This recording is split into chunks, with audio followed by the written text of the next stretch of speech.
नमस्कार, हल्ला बोल में आपके साथ मैं हूं अंजना ओम कश्यप। प्रधानमंत्री नरेंद्र मोदी कल बिहार में मुख्यमंत्री महिला रोजगार योजना लॉन्च करेंगे। सुबह 11 बजे वीडियो कॉन्फ्रेंसिंग के जरिए योजना की शुरुआत होगी। इसी बड़ी खबर के साथ हम आप बुलेटिन की शुरुआत कर रहे हैं, क्योंकि ये जो महिला रोजगार योजना है, दरअसल इसमें 10,000 दिया जाएगा। 75 लाख महिलाएं इसकी लाभार्थी होंगी। 75 लाख महिलाओं के खाते में यह 10,000 रुपया जाएगा और ऐसे में 6 महीने बाद देखा जाएगा मनपसंद जो भी रोजगार वो शुरू करना चाहती है। इसके लिए लगभग 7,500 करोड़ जो है वो अलग किया गया है और 6 महीने बाद अगर आपका रोजगार ठीक से चल पड़ा है, जो भी मनपसंद रोजगार आप 10,000 में शुरू कर सकते हैं, अगरबत्ती बनाने से लेकर कोई भी काम ऐसा, तो फिर 2 लाख की राशि उन महिलाओं को दी जाएगी अपने रोजगार को बढ़ाने के लिए। सिलाई कढ़ाई का काम हो, कुछ भी ऐसा रोजगार जो वो 10,000 रुपए में शुरू करना चाहती है, उसके लिए 75 लाख लाभार्थियों को ये पैसा जाएगा और फिर ये देखा जाएगा 6 महीने बाद आकलन कि आखिर इनमें से कितने ऐसे हैं जिनका रोजगार जम गया है। फिर उनको 2 लाख तक अतिरिक्त राशि दी जाएगी, 2 लाख की, ताकि वो अपने रोजगार को, उस रोजगार को जिसकी उन्होंने शुरुआत की है, उसको और भी आगे बढ़ा सके। प्रधानमंत्री बिहार की 75 लाख महिलाओं के खाते में 750 करोड़ रुपए सीधे ट्रांसफर करेंगे। हर महिला को 10,000 रुपए ट्रांसफर होंगे। 75 लाख लाभार्थी होंगी। महिलाओं को आत्मनिर्भर बनाने की दिशा में ये एनडीए सरकार का बड़ा कदम है और उसी कदम में ये 10,000 रुपए उन्हें दिए जाएंगे। यानी सरकार ने बिहार चुनाव के पहले महिलाओं पर बड़ा दांव खेल दिया है। उधर कांग्रेस महासचिव प्रियंका गांधी भी कल बिहार पहुंच रही हैं, जहां वो महिलाओं से संवाद करेंगी। साफ है कि बिहार के चुनाव में तराजू किधर झुकेगा, इसका आकलन अभी करना मुश्किल है, लेकिन मानो इसे नाक का सवाल बनाकर दोनों पक्ष पूरी ताकत झोंक रहे हैं। आप देख रहे हैं, कभी राहुल गांधी हाइड्रोजन बॉम्ब की बात करते हैं, फिर उनकी पार्टी की तरफ से कहा जाता है कि जगह जगह ऐसे बम फोड़े जाएंगे। बीजेपी पूछती है कि क्या इससे ये जो बम कर रहे हैं उससे लोकतंत्र बम होगा। आज बीजेपी ने बिहार चुनाव की अपनी टीम का भी ऐलान कर दिया है। कई चुनाव में बीजेपी को जीत दिला चुके केंद्रीय मंत्री धर्मेंद्र प्रधान को इलेक्शन प्रभारी बिहार का बनाया गया है।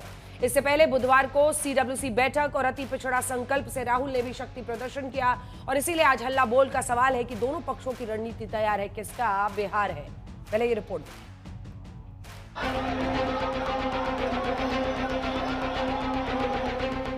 बिहार चुनाव की तारीखों पर घड़ी की टिक टिक सुनाई पड़नी शुरू हो गई है।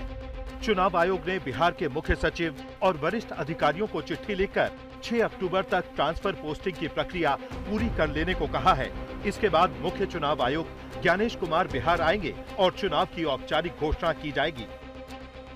जहां चुनाव आयोग ने अपना काउंटडाउन शुरू किया है, उसके पहले दोनों राष्ट्रीय दल बीजेपी और कांग्रेस कमर कसकर तैयार नजर आ रहे हैं।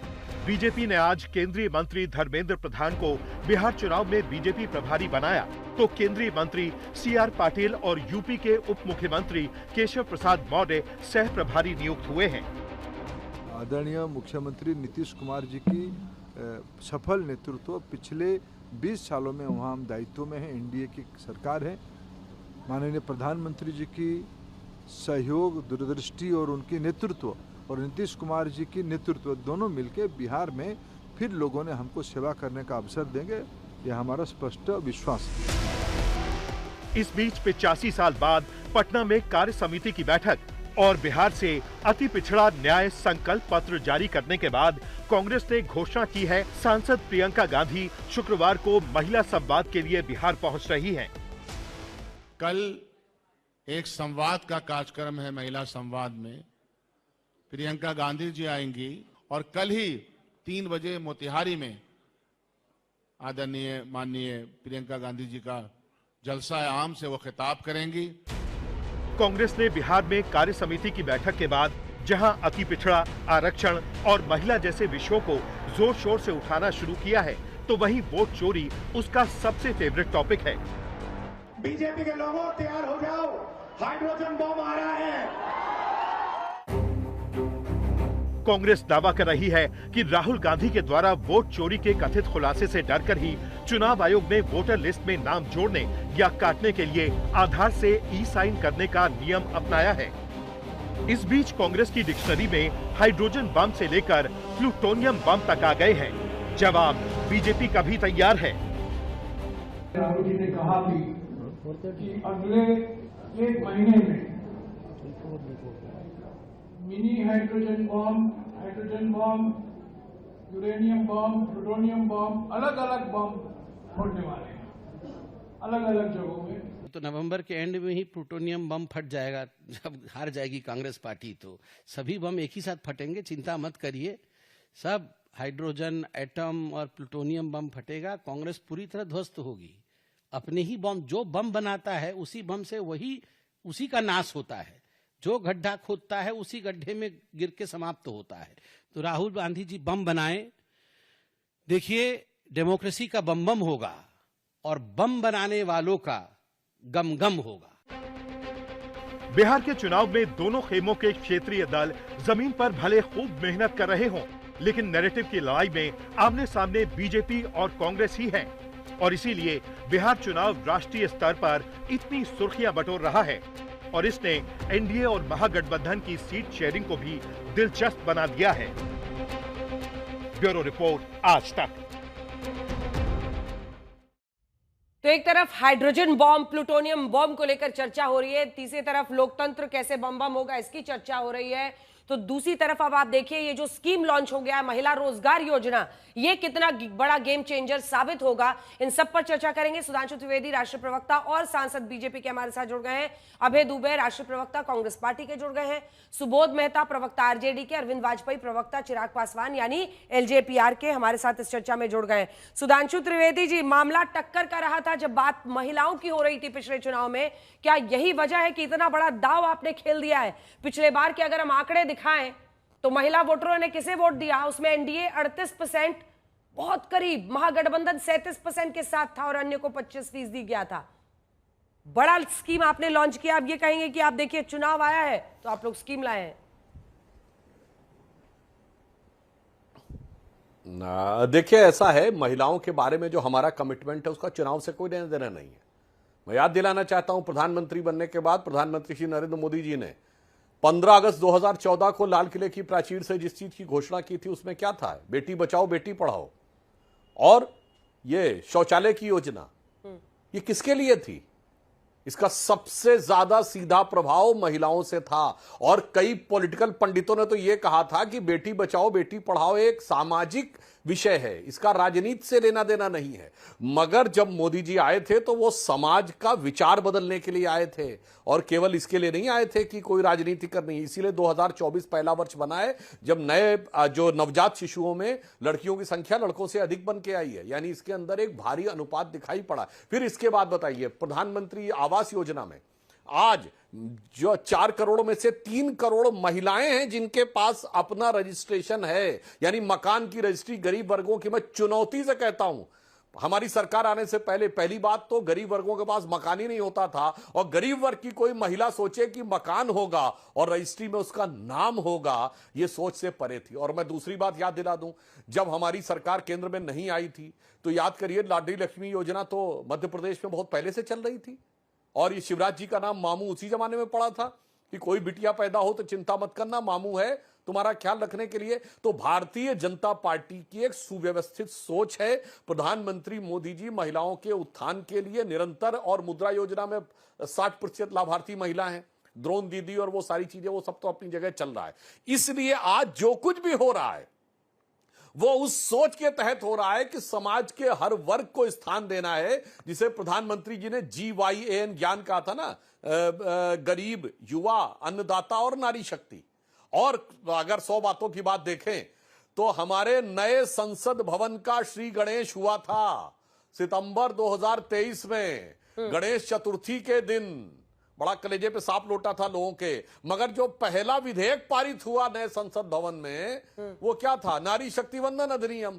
और यहां तक कि छोड़िए कि अगर हम कहें फाइटिंग फोर्स में अगर उनको कमांडिंग पोजीशन दी गई, फाइटर प्लेन्स बने, में पायलट बनी, वो सब उस जमाने में करी। तो कोई ये कहे कि मैं राजनीति की दृष्टि से देखना है तो उसकी नजर में राजनीति है। मोदी जी की दृष्टि में ये समाज के सभी वर्गों और महिला वर्ग की वास्तविक शक्ति को स्थापित करने का एक प्रयास मात्र है, और जो बिहार में किया गया है ये उसी प्रयास की श्रृंखला की एक कड़ी है। ठीक है, राहुल गांधी जो हाइड्रोजन बॉम्ब की बात कर रहे हैं उस पर मैं नेक्स्ट राउंड में आऊंगी। अभय जी, इसी पर एक प्रतिक्रिया ले लेते हैं। कितना असर होगा? क्योंकि देखिए, जब नारी वंदन अधिनियम लेकर आई थी सरकार, तब भी है कि चुनाव देखते हैं तो कुछ ले आते हैं, चुनाव देखते हैं कुछ ले आते हैं, लेकिन वो विश्वसनीयता की बात होती है। और आप देखिए कि लाडकी बहन योजना महाराष्ट्र में हो, लाडली बहन योजना हो, उस विश्वसनीयता के आधार पर जनता चुनती है कि किस पर भरोसा करना है। अब लड़की हूं, लड़ सकती हूं वाला नारा दिया था प्रियंका जी ने, लेकिन वो पूरी तरह से फेल हो गया। वो कल बिहार भी पहुंच रही है, क्या असर होगा? विश्वास नहीं, विष का वास घोल दिया है, विश्वासघात किया है महिलाओं के साथ। सुधांशु त्रिवेदी जी कह रहे थे बेटी बढ़ाओ पढ़ाओ बेटी बढ़ाओ का नारा प्रधानमंत्री जी ने दिया, तो पार्लियामेंट्री स्टैंडिंग कमेटी कह रही है महिलाओं के लिए कि प्रधानमंत्री जी 80% उसका पैसा अपने प्रचार पर आप खर्च करते हैं। प्रधानमंत्री आवास का जिक्र कर रहे हैं सुधांशु त्रिवेदी जी। क्या कह रही पार्लियामेंट्री स्टैंडिंग कमेटी कि प्रधानमंत्री जी आज के युग में 1,20,000 रुपए मात्र में कौन सा घर बनता है, वो भी 60%, आप 70,000 रुपए के लगभग सिर्फ उसमें देते हैं, कौन सा मकान बन जाएगा प्रधानमंत्री जी?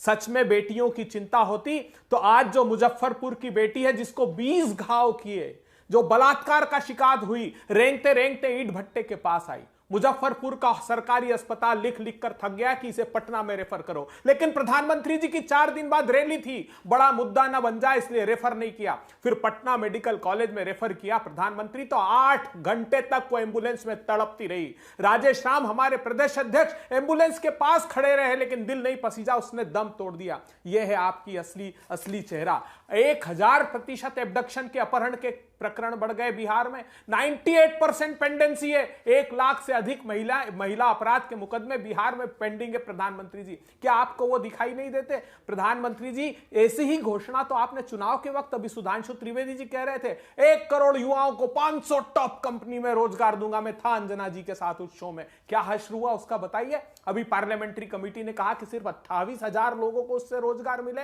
तो आपकी कथनी और करनी में बहुत बड़ा अंतर है। बिहार का यह हाल कर दिया, 70,000 करोड़ रुपए का स्कैम हुआ, क्या कह रही है? आप कह रहे हैं सशक्त करेंगे महिलाओं को।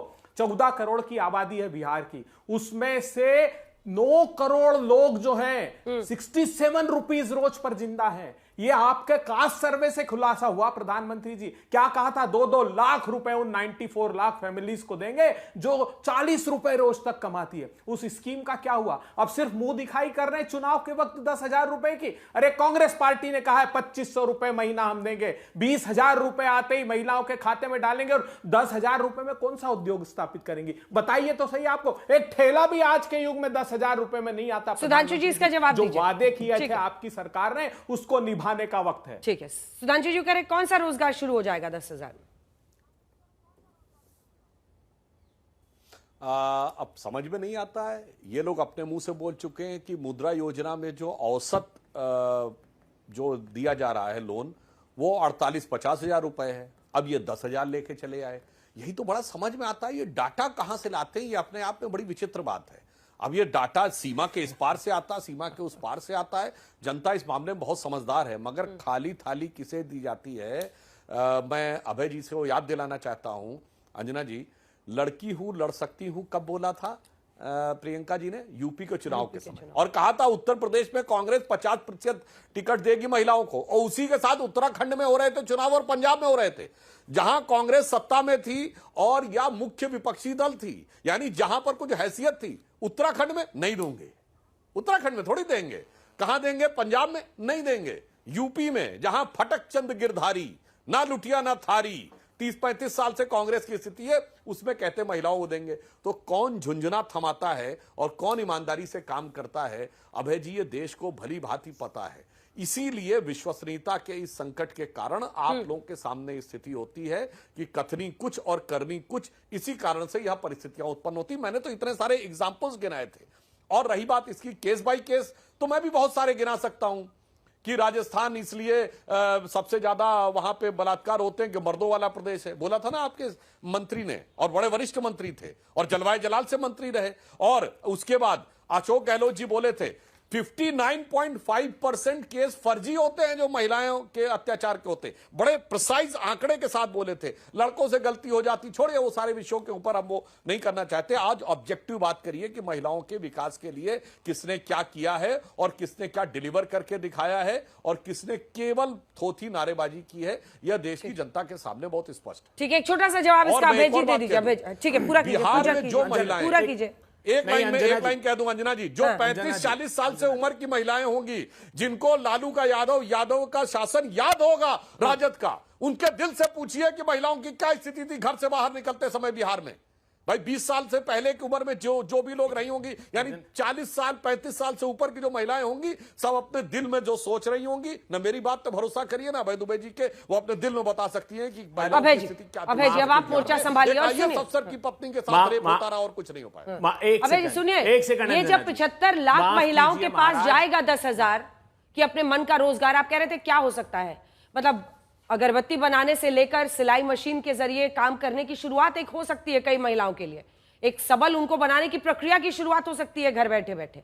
आपको नहीं लगता ये आपके लिए बड़ा चैलेंजर बन सकता है? मैं गंभीरता से ये बात कहता हूं, महिला को सबल बनाया जा सकता था, लेकिन क्या किया नीतीश सरकार ने? गुपचुप चिट्ठी लिखी प्रधानमंत्री जी को कि प्रधानमंत्री जी जो सेंट्रल स्पॉन्सर्ड स्कीम है उसकी राशि बढ़ाइए यूपीए सरकार की तरह। 90,000 करोड़ रुपए सरेंडर कर दिए और उसमें सारी प्रमुख महिला योजना का जिक्र किया है नीतीश कुमार जी ने। क्यों? क्योंकि मोदी जी ने पैसे नहीं भेजे इसलिए खर्च नहीं कर पाए। आज मैं एक बहुत बड़े विषय पर सिर्फ 10 सेकंड में आपसे बात करना चाहता हूं। कल राहुल गांधी जी ने ये अति पिछड़े लोगों के लिए एक चार्टर लागू किया है, जारी किया है। उन्होंने कहा है कि हम उनके रिजर्वेशन को 30% तक बढ़ा देंगे, 25 करोड़ तक के काम में 50% तक उनका रिजर्वेशन होगा। हम एक अथॉरिटी बनाएंगे जो उनकी रक्षा के लिए काम करेगी। दूसरी तरफ उत्तर प्रदेश सरकार ने इतना बड़ा कुठाराघात किया है, इतना बड़ा आरक्षण पर वार किया है, कहा कि वो जाति के नाम पर आप सम्मेलन नहीं कर सकते, आप सिंपोजियम नहीं कर सकते, आप बोर्ड नहीं लगा सकते। क्यों साहब? दलितों और पिछड़ों के साथ ये अन्याय क्यों? कुछ दिन पहले तो कह रहे थे कि यात्रा निकले तो सब अपने नाम, जाति और धर्म का बोर्ड लगाए, नहीं तो जेल के अंदर डाल दूंगा। आज ये रातों रात आपने क्यों इन अति पिछड़ों और पिछड़ों पर वार करना प्रारंभ कर दिया? उत्तर प्रदेश में झांकी है, ये बिहार भी होगा और पूरे देश में आएगा। मैं पूछना चाहता हूं जेडीयू के प्रवक्ता से, क्या आप इस बात पर सहमत हैं कि जो पिछड़ी जाति के लोग हजारों वर्षों से जाति के नाम पर जिनका दमन किया गया है, जिनके दूल्हे को घोड़ी से उतार दिया जाता था, जिनके बैंड बाजे नहीं बजने दिए जाते, आज भी कुएं से पानी नहीं पीने दिया जाता, उनको कहते हैं तुम्हारी जात का नाम नहीं ले सकते। क्यों नहीं ले सकते? जातियों के साथ अन्याय हुआ है, जब तक बराबरी पर वो नहीं आ जाते तब तक इस डिस्क्रिमिनेशन को वो सहन नहीं करेंगे। मैं आज जेडीयू से और एलजेपी से पूछना चाहता हूं, क्या इस फैसले से आप सहमत हैं भारतीय जनता पार्टी के? अगर सहमत हो तो बताइएगा कि क्या बिहार में भी उसको मैं पूछ लूंगी। आपने जब राहुल गांधी की बात की तो बताते हैं अति पिछड़ा को कांग्रेस की 5 गारंटीज आई हैं, जिस पर सुधांशु जी आप टिप्पणी दीजिएगा, फिर अन्य मेहमानों के पास जाएंगे। अति पिछड़ा अत्याचार निवारण कानून लाएंगे और पंचायत और नगर निकाय में 20 से 30% आरक्षण का वादा कर रहे हैं। आरक्षण की 50% सीमा हटाने के लिए जोर डालेंगे। निजी शिक्षण संस्थाओं में आरक्षण, सरकारी ठेकों में 50% आरक्षण देंगे। देखिए, जाति वो कार्ड है जो पिछले बार आरक्षण के इर्द गिर्द जब सुई इधर उधर हुई भरोसे की तो आपको भारी कीमत चुकानी पड़ी थी सुधांशु जी, खासतौर पर उत्तर प्रदेश में, अगर आपको याद हो, और वहीं पर मामला फिर से पहुंच रहा है। मैं बिल्कुल बताना चाहता हूं, मैं सिर्फ 2 फैक्ट बताता हूं। बड़ी बड़ी बातें कांग्रेस के लोग करते हैं, सबसे ज्यादा समय राज किया है, बताएं उत्तर प्रदेश में एक पिछड़ा अति पिछड़ा मुख्यमंत्री, चैलेंज करके पूछता हूं। बिहार में बताएं अति पिछड़ा मुख्यमंत्री। हमने कल्याण सिंह जी को 1984 में प्रदेश अध्यक्ष बनाया था, जब मंडल का दूर दूर तक नामो निशान नहीं था। उमा भारती जी सांसद बन गई थी, विनय कटियार जी बजरंग दल के अध्यक्ष बन गए थे, साक्षी महाराज बन गए थे। अब मैं बताना चाहता हूं इनके साथ स्थिति क्या है। इनको पिछड़ों को नहीं देना है, इनको तो आखिर में मुसलमानों को देना है। इसीलिए सारे मुस्लिमों को पिछड़े में ले रहे हैं। कर्नाटक में कर चुके, तेलंगाना में करने की कोशिश कर रहे हैं। पिछड़ा वर्ग आयोग ने लिखित में पूछा है इन सरकारों से, पश्चिम बंगाल की सरकारों से, कि ये 140 जातियां कैसे मुसलमानों की ओबीसी में हो गईं। एक बार में 91 में 71 जातियां मुसलमानों की ओबीसी में हो गईं। तो कहते हैं नहीं, वो तो कन्वर्ट होने से पहले थी, इसलिए हमने उनको पिछड़ा बना दिया। तो पूछा गया इतना भारी कन्वर्जन कैसे हो गया, तो उस पर चुप्पी साध ली गई। और कांग्रेस को तो शर्म आनी चाहिए अंजना जी, जिन्होंने पिछड़ों के आरक्षण के साथ क्या किया, जहां वो मजबूत वाला वोट बैंक आ जाता है ना, वहां पर SC ST OBC छोड़िए। अलीगढ़ मुस्लिम यूनिवर्सिटी सरकार की यूनिवर्सिटी है, पर उसको कहा मुस्लिम यूनिवर्सिटी हो गई, SC ST OBC का आरक्षण साफ। Jamia Millia Islamia SC ST OBC का आरक्षण साफ। कश्मीर इन्होंने कहा मुस्लिम मेजॉरिटी हो गया, SC ST OBC का आरक्षण साफ। और इन्होंने माइनॉरिटी इंस्टीट्यूशंस के नाम पे एक एक साल में 19 हजार इंस्टीट्यूशंस को मान्यता दी ताकि वहां आरक्षण न देना पड़े, और कोर्ट से रुकने के बाद भी नहीं लाना चाहते। और तो और इन्होंने क्या किया है, मैं दर्शकों से कहना चाहता हूं, जाके चेक करिए। 1950 में मई के महीने में जब डॉक्टर बाबा साहब अंबेडकर ने शेड्यूल कास्ट के रिजर्वेशन का बतौर लॉ मिनिस्टर नोटिफिकेशन जारी किया, उसमें साफ लिखा हुआ है सिर्फ हिंदू SC को ही उसका रिजर्वेशन मिलेगा। और इन्होंने सच्चर कमेटी की रिकमेंडेशन में लिखवाया कि जो मुस्लिम SC होगा उसको भी मिलेगा। यानी OBC तो छोड़िए, SC के आरक्षण में भी इन्होंने घुसपैठ करने की कोशिश की। इसलिए मैंने सारे फैक्ट के साथ बोले हैं और उदाहरण के साथ बोले हैं कि इनके दिल में कुछ और है और बाहर से कुछ और है। तो ये अंदर से कुछ और बाहर से कुछ और नजर आते हैं, और बाखुदा शक्ल से आगे दर्शक खुद समझ पाते हैं। चलिए ठीक है, सुबोध जी मैं आपके पास आती हूँ।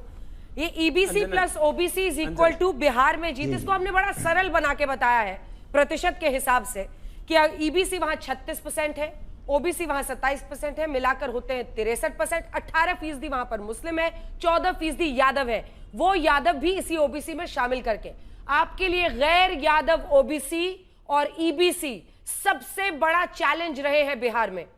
अलग शब्दों में इसको कहूं एक पॉलिटिकल एनालिस्ट के तौर पर, तो जो MY आपकी ताकत है वही आपकी सबसे बड़ी कमजोरी है, क्योंकि गैर यादव OBC और EBC फिर आपके साथ आने को तैयार नहीं होते हैं। और यही वो अमृत है जो नीतीश कुमार ने पिया हुआ है, जिसकी वजह से EBC गैर यादव OBC सपोर्ट कर देते हैं और BJP JDU वहां पर सीटें लाने में कामयाब रहती है। क्या इस बात में सच्चाई नहीं है और इसीलिए EBC को टारगेट करने के लिए अब आप लोग तरह तरह के चुनावी वादे कर रहे हैं? देखिए अंजना जी, 2-3 बातें मैं कहूंगा। सबसे पहले तो सुधांशु जी को मैं याद दिलाना चाहता हूं कि जिस मुद्रा लोन की ये बात कर रहे हैं वो 2015 में है और वो लोन की बात कही हुई है सुधांशु जी, पहली बात। दूसरी बात यह है कि जो 10,000 की जो आप दे रहे हैं वो आप 10,000 में आप एक स्टैंडर्ड सेट है कि भाई 25% ही बेनिफिट कर सकते हैं प्रॉफिट अगर आप कोई रोजगार करते हैं। 10,000 में एक बकरी भी नहीं आती बिहार में, और 10,000 में अगर रोजगार में बेनिफिट भी मान लिया मैंने तो 25% उसका कितना होता है। और वहीं आप देखिए एकदम जुमला वाली ये बात है, और वहीं देखिए तेजस्वी प्रसाद यादव जी और कांग्रेस पार्टी लगातार ये कह रही है कि हम 1,50,000 रुपया एक साल में देंगे, 30,000 रुपया 12 महीने में देंगे और 2,500 रुपया पर मंथ हम देंगे। अब जहां तक बात रही सुधांशु जी की कि लालू जी का राज का और महिलाओं का इन्होंने जिक्र किया था, आपको जानकर आश्चर्य होगा अंजना जी, पिछले 20 सालों में 35,000 महिलाओं का बलात्कार हुआ है बिहार में। सुधांशु जी को शायद पता नहीं है, ये भी नहीं पता है कि जो इनका जो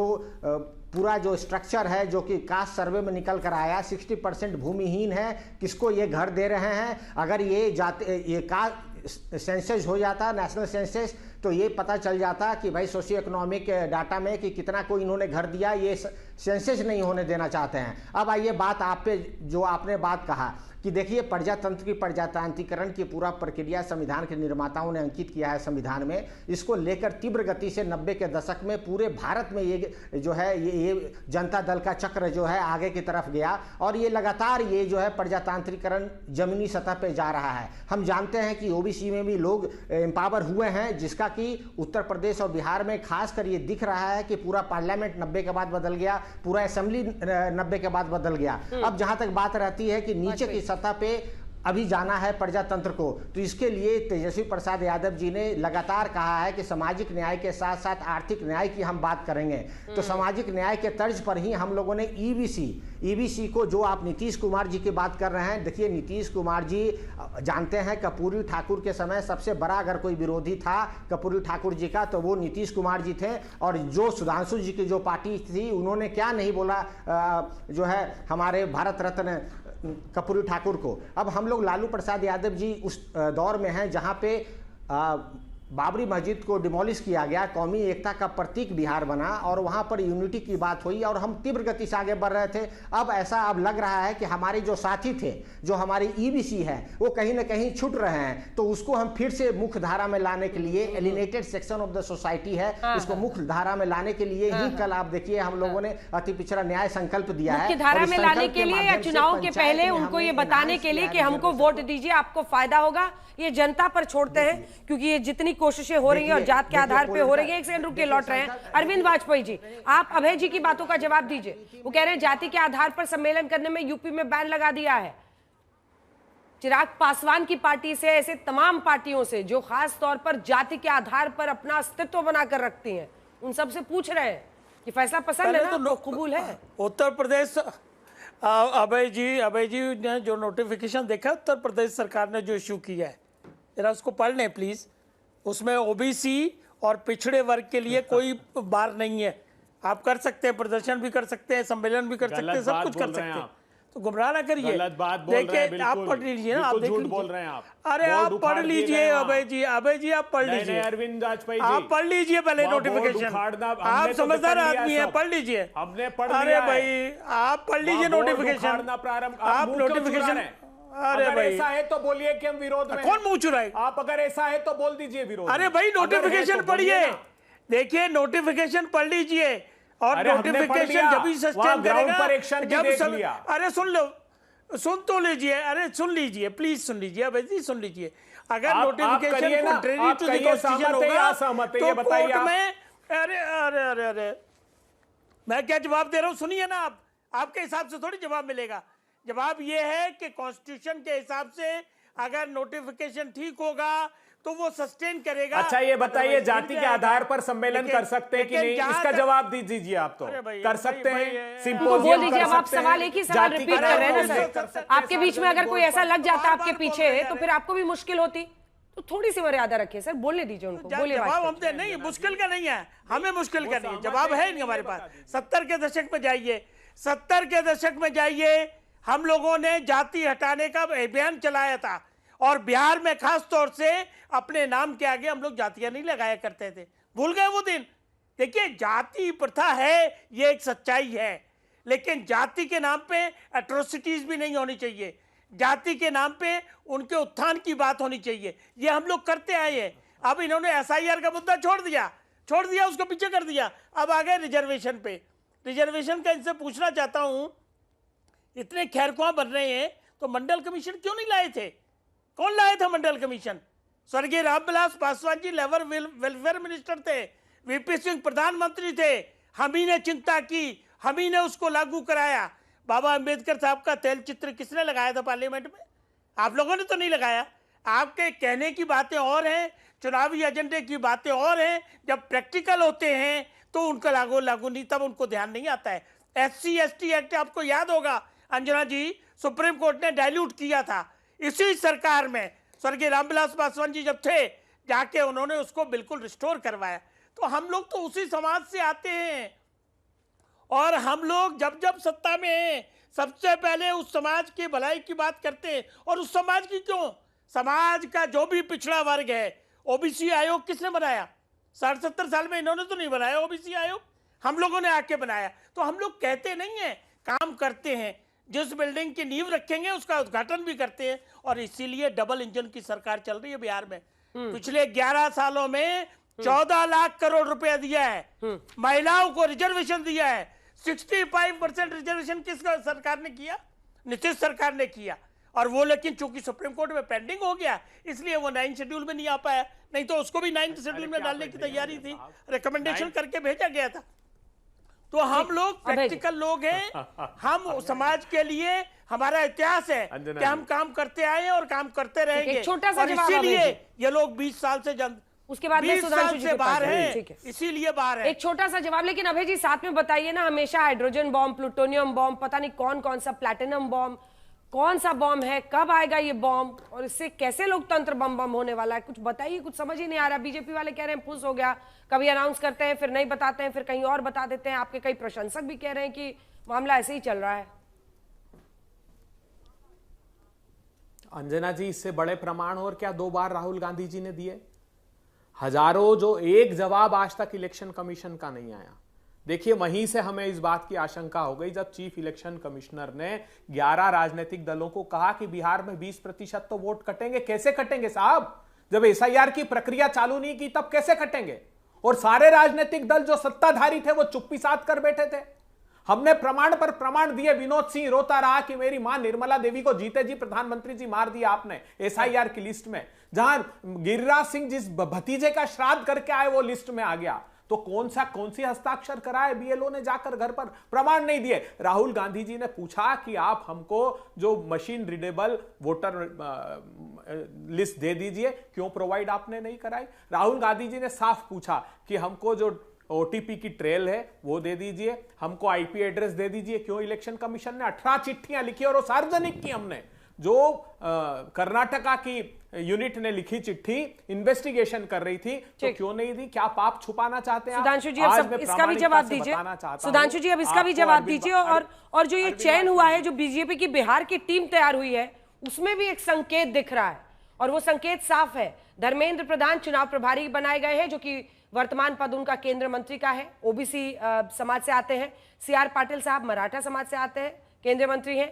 केशव प्रसाद मौर्य उत्तर प्रदेश वाले, वो भी ओबीसी समाज से ही आते हैं, जो उप मुख्यमंत्री हैं उत्तर प्रदेश के। तो मतलब जाति का कार्ड, और ये लगभग ये जो नंबर है वही बता देता है। 63% अगर ओबीसी ईबीसी मिलाकर होते हैं तो आपको इसी से उम्मीद है।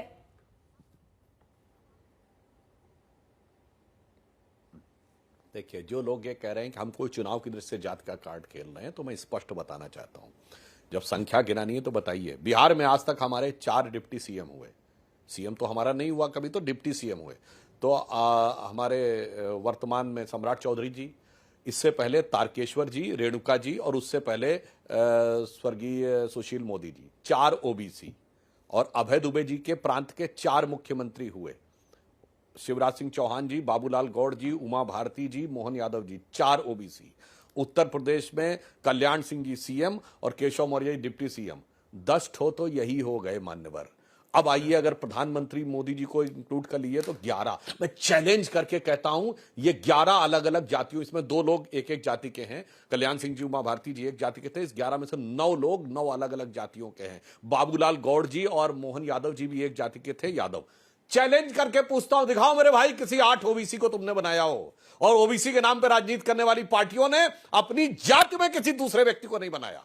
मैं विनम्रता और दृढ़ता से कहता हूं, हमने 2 यादवों को चीफ मिनिस्टर बनाया। इन्होंने यूपी हो या बिहार, परिवार के बाहर किसी को, न सीएम न कोई राष्ट्रीय अध्यक्ष। यह जाति का चूरन देना है, परिवार के हाथ में सत्ता संपूर्ण रखना है। बिहार में देखिए, राष्ट्रीय अध्यक्ष लालू प्रसाद यादव जी, नेता प्रतिपक्ष विधानसभा तेजस्वी जी, नेता प्रतिपक्ष विधान परिषद कौन, राबड़ी जी, और उसमें अब्दुल बारी सिद्दीकी वगैरह को छोड़ दिया। कोई फर्क नहीं पड़ता भाई, परिवार के हाथ में सारा का सारा रहना चाहिए। 3 ठो सीटें थी तो परिवार की देखिए क्या गजब है कांग्रेस के साथ, कि भाई राहुल गांधी जी लोकसभा में, फिर माता सोनिया जी राज्यसभा में, फिर बहन प्रियंका लोकसभा में। जात की गणना पहले कर लो विधानसभा लोकसभा में पूरी, अपने परिवार की गणना कर लो पूरी, फिर कहो जात की गणना है बहुत जरूरी, बहुत जरूरी, बहुत जरूरी। इसलिए हम जो कर रहे हैं कोई चुनाव के लिए नहीं कर रहे हैं। मैंने पिछले 25-30 साल का अपना रिकॉर्ड बताया कि समाज के भिन्न भिन्न वर्गों से सबको लाकर स्थापित करने का काम पिछड़े समाज से किया है। और जिनको आज आप सबसे ज्यादा हिंदूवादी लोग कहते हैं, उसमें चाहे उमा भारती जी, साक्षी महाराज, साध्वी निरंजन ज्योति, महामंडलेश्वर भी हैं, और वो मल्लाह समुदाय से आती हैं। उन सबको भी हम लोगों ने उस समय आगे बढ़ाया और ये तो बड़े बड़े पदों पे रहे। अब दूसरा मैं बताना चाहता हूं, देखिए सुबोध जी पढ़े लिखे व्यक्ति हैं, मगर इनको फैक्ट के साथ बात करनी चाहिए। इन्होंने कहा कास्ट सेंसस, तो सुबोध जी कास्ट सेंसस का निर्णय मई 2022 में हुआ था कैबिनेट में, जब भाजपा जदयू की सरकार थी। जब लागू हुआ सितंबर 2022 में, तब तक आप लोगों के साथ सरकार आ गई थी। वो निर्णय हम लोगों का था, विरोध में नहीं थे। और केंद्र की सरकार ने भी कह दिया है कास्ट सेंसस होना शुरू हो जाएगा अगली बार से। तो इसलिए आकर यहां पर गलत नहीं बोलना चाहिए। कर्पूरी ठाकुर जी को भारत रत्न हमने दिया। और देखिए ये लोग कितना झूठ बोलते हैं। अंजना जी अभी कहा कि 1.5 लाख रुपए एक परिवार की महिला को देंगे। मैं दर्शकों से कहता हूं जाके चेक करिए बिहार की आबादी कितनी, लगभग आज अनुमान के अनुसार 13 साढ़े 13 करोड़। और एक परिवार में 4-4.5 लोग मान लीजिए तो कितने परिवार हो गए? 3-3.5 करोड़। और जरा 3-3.5 करोड़ को 1.5 लाख से इंक्लूड करिए तो हो गया 5 करोड़। और बिहार का बजट कितना? 3,17,000 करोड़। मतलब गजब है भाई, 3 लाख कुछ हजार करोड़ के बजट में 5 करोड़ बांट दें। क्या घोषणा की थी? ये होता है झूठ बोलना, भ्रम पैदा करना जनता के बीच में। अरे सर, आपने रिटर्न में बोलिए, आपने क्या घोषणा की? 94 लाख जरूर जी, पूरा करें अभय जी, पूरा करें, पूरा करें, इसके बाद आप ही की बारी है। आपने रिटर्न में बोलिए ना, अरे पूरा करने दीजिए, बोलिए सुधांशु जी। पूरा करने दीजिए। और उसके बाद और मैं पूछना चाहता हूं, ठेके में आरक्षण देने की बात कर रहे हैं दुबे जी, दे दिया कर्नाटक में, दे दिया तेलंगाना में, दे रहे हिमाचल में, बोलो भाई। दिया था भी पंजाब में, दिया था राजस्थान में, दिया था मध्य प्रदेश में।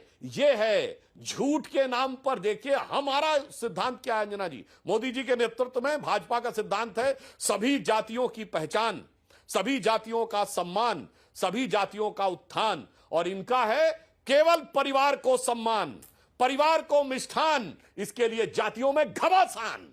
सब लड़ो आपस में और मेरे परिवार के हाथ में सत्ता एक में रहनी चाहिए, उसके लिए ये करते हैं। और इसका मैं प्रमाण देना चाहता हूं, 2005 तक बिहार में एससी समुदाय को पंचायत में रिजर्वेशन नहीं मिला था लालू यादव जी के समय में, नीतीश जी के आने के बाद मिला है। और अगर आजाद हिंदुस्तान में अगर किसी ने जातिवाचक शब्दों के साथ एससी समुदाय के विधायकों को पकड़ पकड़ कर मारा है, पीटा है विधायकों को, तो स्टेट गेस्ट हाउस कांड 1995 मायावती जी ने ऑफिशियली लिखा था कि ये लोग मेरी जान लेना चाहते थे। और स्वतंत्र भारत के इतिहास में यदि वाल्मीकि समाज कश्मीर में उसका बेटा बेटी धारा 370 के चलते हुए अगर वो पीएचडी भी कर जाएगा तो सफाई कर्मचारी बनेगा, यह व्यवस्था बना के रखने वाले लोग आज आकर कहते हैं। इसीलिए इनका असली चेहरा जनता के सामने बेनकाब हो जाता है।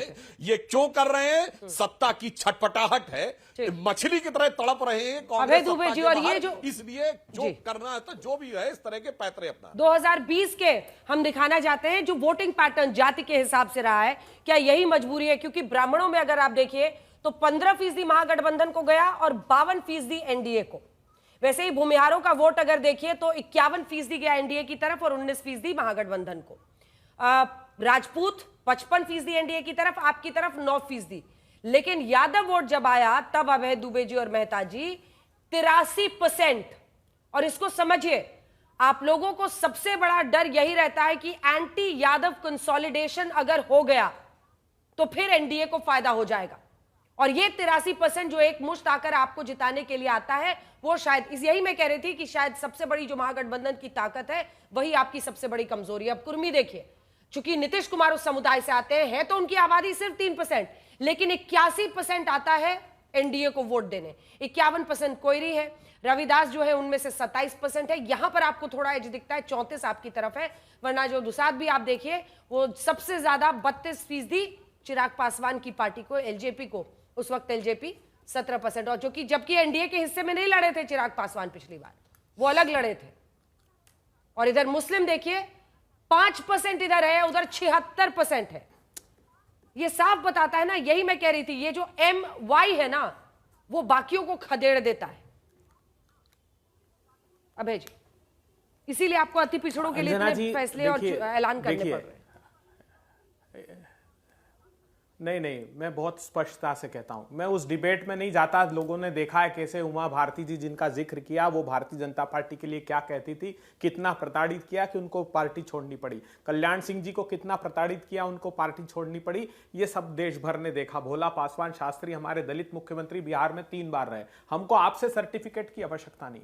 क्या हुआ जब जाति सर्वे की घोषणा की थी, जब हमारे साथ जेडीयू की सरकार थी, क्या कहा प्रधानमंत्री जी ने? ये पाप मत करिए, ये पाप बताते थे। महाराष्ट्र बनाम यूनियन ऑफ इंडिया के केस में क्या एफिडेविट दिए सुप्रीम कोर्ट में?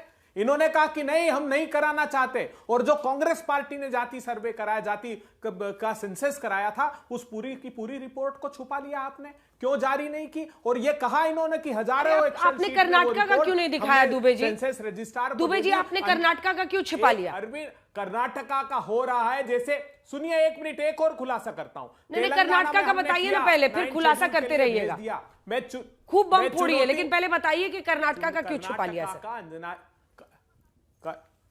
कर्नाटका का तेलंगाना की तर्ज पर जनता से पूछकर फिर से हम करा रहे हैं ताकि उसकी एक्यूरेसी रहे और जल्दी उसके नतीजे आपके सामने रखेंगे। इन्होंने राज्यसभा में जवाब दिया है सुधांशु त्रिवेदी जी की पार्टी ने कि हमने कोई 9th शेड्यूल में डालकर प्रोटेक्ट नहीं किया, और यह तक कह दिया कि बिहार सरकार ने, नीतीश कुमार जी ने उसका प्रस्ताव ही नहीं भेजा, और ये यहां कह रहे हैं कि हमने उसका प्रस्ताव भेज दिया। अरे देखिए तो सही बेशर्मी, 94 लाख फैमिली को 2 लाख रुपए देने वाले हम पर सवाल खड़ा कर रहे हैं। अरे तब कहां से लाते बजट अगर आप ये कह रहे हैं तो? क्यों 90 लाख रुपए आपने 90,000 करोड़ रुपए सरेंडर कर दिया आपने? आपको बिहार के विकास की कोई चिंता नहीं है। मैं चुनौती देता हूं, हमने कहा है कि हम कास्ट सर्वे कराएंगे और तेलंगाना की तर्ज पर कराएंगे, फिर से हम बिहार में वो ठीक है, अभी 1-2 राउंड कराते रहिए, तब तक और टाइम मिलेगा आप लोगों को, जब तक वहां सरकार चल रही है क्या करना है इसका। लेकिन मैं एक क्लैरिफिकेशन देते हुए जाना चाहती हूँ कि अभय जी, आपको पता था इलाहाबाद हाईकोर्ट ने सितंबर 16 को बाकायदा ये नोटिफिकेशन कहा था, ये जो नोटिफिकेशन हुआ है वो कोर्ट के डायरेक्टिव पर है, जिसमें उन्होंने कहा था कि जाति का जो ग्लोरिफिकेशन होता है, glorification of caste and its mention in police cases, और ऐसे तमाम थे, जिसके बाद उन्होंने ये फैसला लिया है। और इसमें भी एक उसके लिए अलग किया गया है कि कोई भी अगर अट्रॉसिटी हो SC ST पर, तो उसको लेकर अगर कोई आंदोलन करता है या रैली करता है तो उस पर यह लागू नहीं होगा। अब सुधांशु जी, आपके पास आते हुए इनकी बातों का जवाब दीजिए। वो कह रहे हैं कि आप खुद ही झूठे वादे करते चलते हैं। चलिए, मैं बताना चाहता हूं, 2011 में इन्होंने कास्ट सेंसस कराया था, क्यों नहीं जारी किया, सार्वजनिक किया? बताना चाहता हूं, अरुण जेटली जी का वीडियो अवेलेबल है। जब हमारी सरकार आई तो उन्होंने कहा, जब देखा गया तो 4 लाख जातियां पूरे भारत में दिखाई गई थी, 4 लाख। और उसके बाद राज्यों से पूछा गया, वेरीफाई करिए भाई, इतने इतने हजार जातियां हैं क्या? तो मैं पूछना चाहता हूं, इन्होंने किया। आप सुनिए, राज्यसभा के अंदर 2024 की बात है, मतलब चुनाव से पहले की, मैं वहां पे था। खड़गे जी खड़े हुए और कास्ट सेंसस की बात करने लगे, तो प्रहलाद जोशी जी, वो भी उसी राज्य के थे, उस समय संसदीय कार्य मंत्री थे, मैं राज्यसभा में था, उन्होंने कहा कर्नाटक सरकार ने तो कराया हुआ है सर्वे, सार्वजनिक क्यों नहीं कर रहे हैं? चूंकि कांग्रेस के ही डिप्टी सीएम DK शिवकुमार कह रहे हैं मैं नहीं होने दूंगा। तो जानते खड़गे जी क्या बोले? अरे वो तो आप ही लोगों की तरह हैं, समझिए। गजब है साहब, कांग्रेस का राष्ट्रीय अध्यक्ष। वक्त इतनी की इजाजत देता है सुधांशु जी, आपको भी टोक रही हूं। इसी के साथ हल्ला बोल में इतना ही, लेकिन बिहार की चुनावी बिसात बिछ रही है, तैयारियां दोनों तरफ से है, नजर हमारी रहेगी। देखते रहिए आज तक।